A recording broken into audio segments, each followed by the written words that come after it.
I'm laying here watching my left foot swell up because whoever put the 25-pound dumbbells on the rack at the fitness center at the Pan Am Center here in Markham, whoever put the 25-pound dumbbells back on the rack didn't put them back properly. So when I finished my 5 sets of incline chest press and I went to put my 20s back, hey, I'm done that. 5 sets of that. Let me just get these out of the way in case somebody else wants to use them. Put them back on the rack, and the 25s next to the 20s that I just put down, well, one of them jumped off onto my foot. It's just, you try. I can't make any headway with any life things, right? Looking for work, all the rest of it. Living circumstances right now are terrible. Hey, at least I can house sit this apartment here because there's been a death in the family. My mom had to go away. And it's only a 20-minute walk from the Pan Am Center. I can get in shape. At least that's something I can do. Something I have some control over. Bring my nice notebook, get back into it, even though in life I've been working out at the gym only a couple years out of each decade for the past 3 decades. But still, you get your gains back. Muscle memory is real, so it's very encouraging. And then you drop a fucking dumbbell. No, a dumbbell finds its way onto your foot. I didn't drop the dumbbell. It just, hell is other people. That's phrase from Jean-Paul Sartre's existential philosophical play. Oh, I never read it, and it's often misquoted. It's not merely that other people fuck you up and suck. That's why I'm thinking of it. It's also that other people are wish to impress others and live up to other people's expectations can become a prison such that the prison has no bars. We're not actually locked in, but we're locked in a psychological sense because of our desire to please others. And that's all you're really doing when you go to the gym, but it's not. I'm not going to the gym for other people. If I had an apartment anymore, which I don't, I could just have my dumbbells and my tension bands and my exercise bike and just work out at home. But current living circumstances, living in a tiny room in a house shared with way too many people, or house sitting over here, until the end of the month, I have to go to the gym. And if you go to the gym, you have to deal with other people. And other people suck.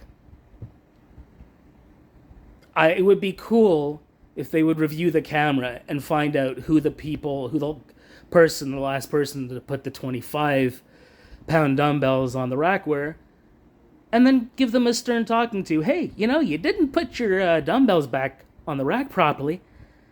And somebody went to put their dumbbells back, and your dumbbells dropped on his foot.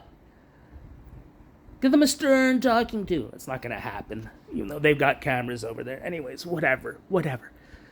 If it's not one thing, it's another. I'm telling I went down and I told the girl at the front desk, and she's like, oh my God, she was very nice, but it's nothing she can do. What's the usual advice? Well, go to the emergency room, which is clear on the other side of town. And I don't drive, and I'm broke, so I can't afford an Uber. Anyways, just laying here with my feet up, watching it swell up. That's all you can do. At least I can move them. It feels like the toenails are going to come off. I mean, I would show you guys, but you don't need to see that.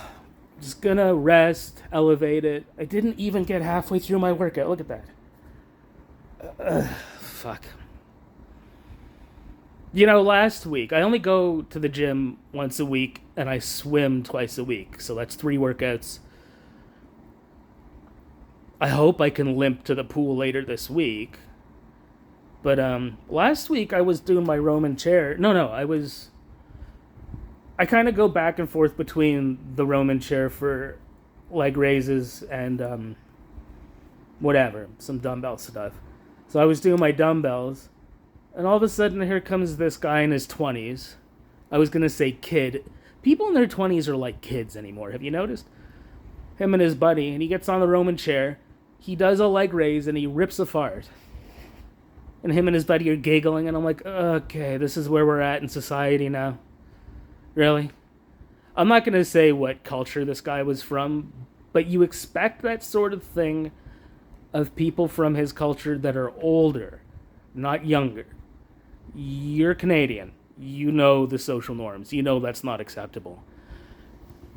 And then he has the gall to come over to me and asks me if he can use the bench that I'm using. And I said, yeah, okay. And I pointed at another one. It's like, yeah, I'll go over there. But he thought that I meant, you go over there, use that one. And he starts arguing with me. And I'm like, no, dude, I will move to that one. It's cool.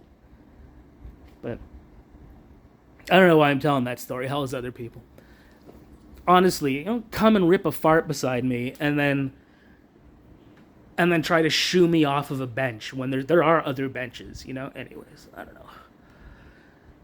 It's a city-run gym. It's all I can afford. Or is it? It's like $30 after discount.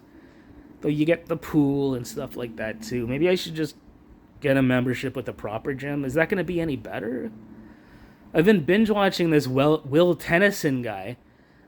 And the more and more I watch him, the more I realize, is this guy Canadian? And then after a while, I saw just recently in one of his videos, there appears to be a Markham City bus driving behind him on the street. I'm like, what the hell? One of the biggest health weight training influencers on YouTube lives in the same city as me. Maybe I'll bump into him one day. If I keep going to the gym, this is very discouraging. It's very discouraging. I mean, my stories are nothing compared to the insanity you see happening. If you just type bad behavior or something, gym etiquette, people at gym being assholes, there's infinite videos. There's YouTube channels devoted to commenting on people acting like jackasses at the gym. So my stories don't mean much. My stories don't compare. It's just so frustrating when here's something you think you have control over. Here's something you think you can make for some progress in your life and not feel like a neat, not feel like just a useless lump, and you get injured. Anyways, I'm bitching and I'm pissing and moaning. I'm wiggling them. It's always worse the next day though. At first I thought I was gonna finish my workout. And then I'm like shaking and like having a hard time putting my 17.5s back, and I'm like, you know what, I better go home. And I see the girl at the front desk. I'm like, I'm gonna limp home. It's okay, I gotta go. And she's like, what? You have lymphoma? Limp home. I have to walk. And I want to buy a Gatorade, but the fucking vending machine doesn't accept my card. The vending machine works upstairs. Yeah, I'm not limping upstairs. Okay, all right. Bitch.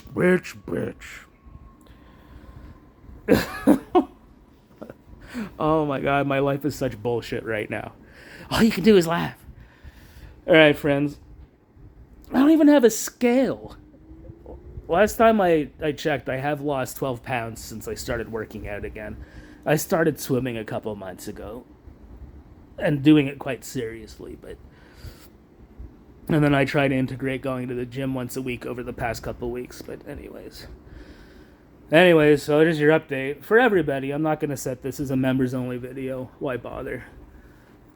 Maybe I'll do a members-only video. If I gotta lay here resting my foot, then maybe I should just make some content for my members. Alright, folks, cheers. Have a good day. Choose.